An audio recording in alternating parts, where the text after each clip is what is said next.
Janelle here with Sheep Hill Herbs. Welcome to my channel. Welcome to another video. Take a deep breath with me. Sit up straight. In, out. Wherever you are, whatever time it is today, maybe just stop and take a few deep breaths. So it's morning for me, and I'm going to be sharing with you 5 things you can do if you feel a cold coming on to hopefully stop it in its tracks. And there's lots that you can do, but I'm just going to give you 5 in this video.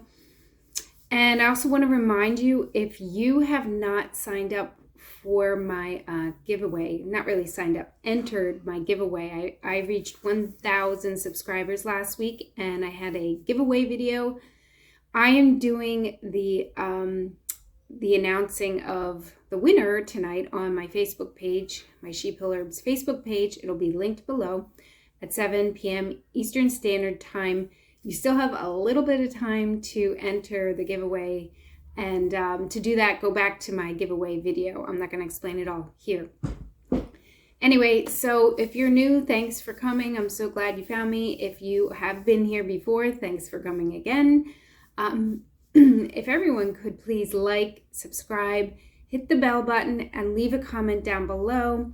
It'd be much appreciative, and I love to receive your comments, and I will get back to you as soon as possible.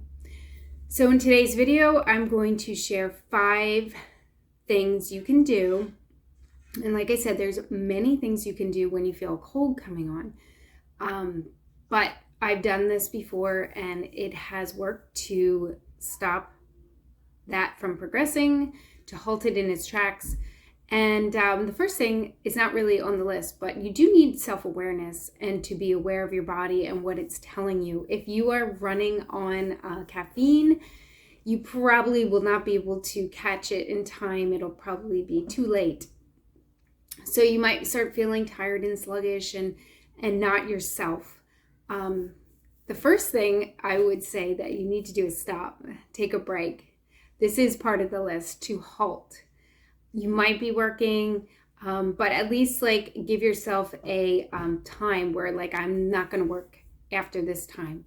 Maybe you normally work until 10 at night, or maybe you have a long list of things that you always do, but just halt, stop, take a break. Sometimes just taking the afternoon off, taking a nap can be enough to just reset the body. So you have to be aware, not running on caffeine, and you need to be able to stop and halt when you feel like something is off. The second thing, and I'm just going to reach up here, and this isn't like a woo-woo thing, but I do think it changes your energy, your vibration. I don't get into chakras that much in my videos. I would like to, because I'm still really learning about them, but we do have, and this is something that has been only known by clairvoyants and mystics.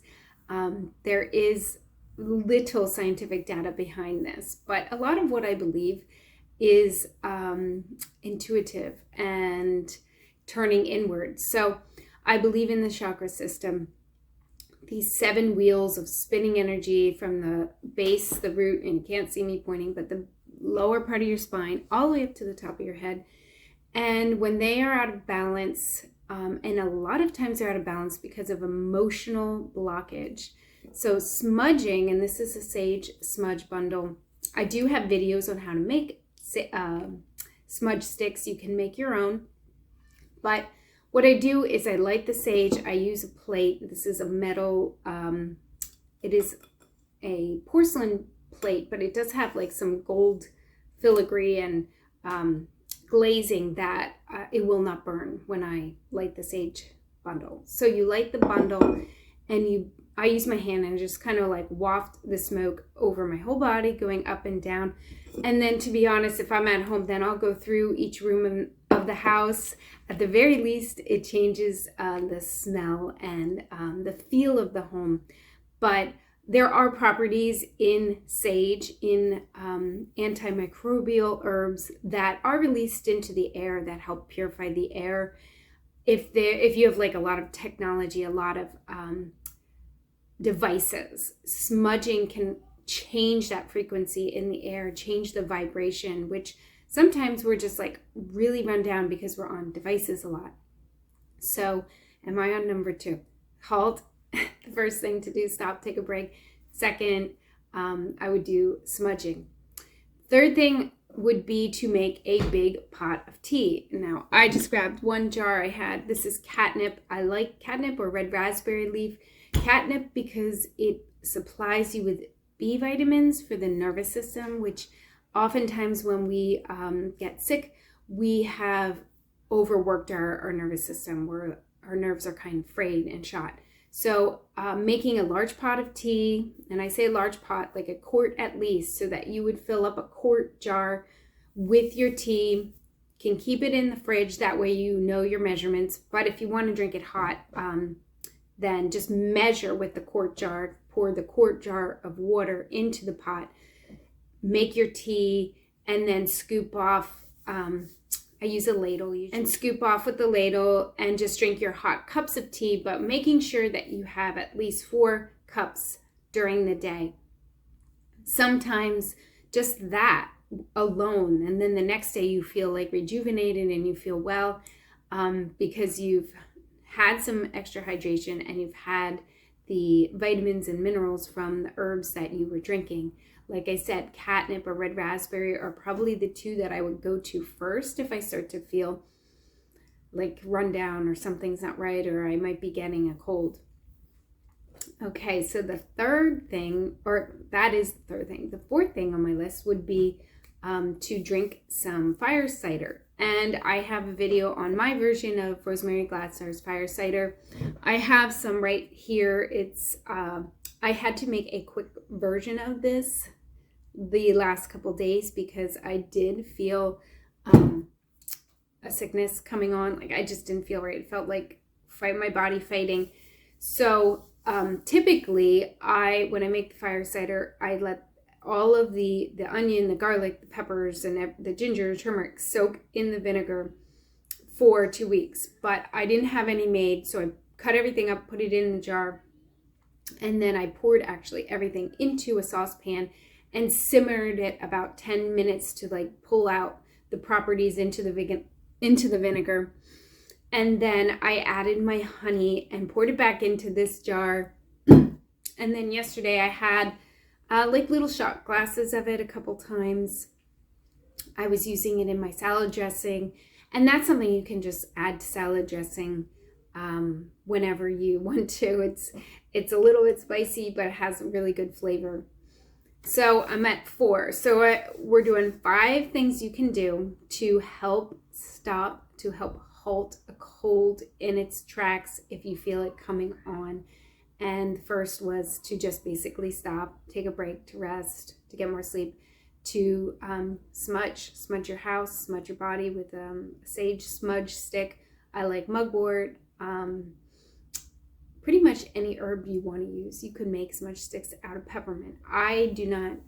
Okay, and the 5th thing that I'm going to share, and like I said, there are lots of things to do. And to be honest, the more you do, the better the chance you have to stop anything from progressing. But this is probably one of like my favorites, and you really need to do this. And that is either drink prune juice or eat prunes. So oftentimes when we're sick, it's because our body is congested and blocked up. We're storing waste and toxic matter and also emotions. So we want to unblock. Lots of things unblock our body in an energetic way, the smudging, but we also have food that can get very much stuck in our digestive tract.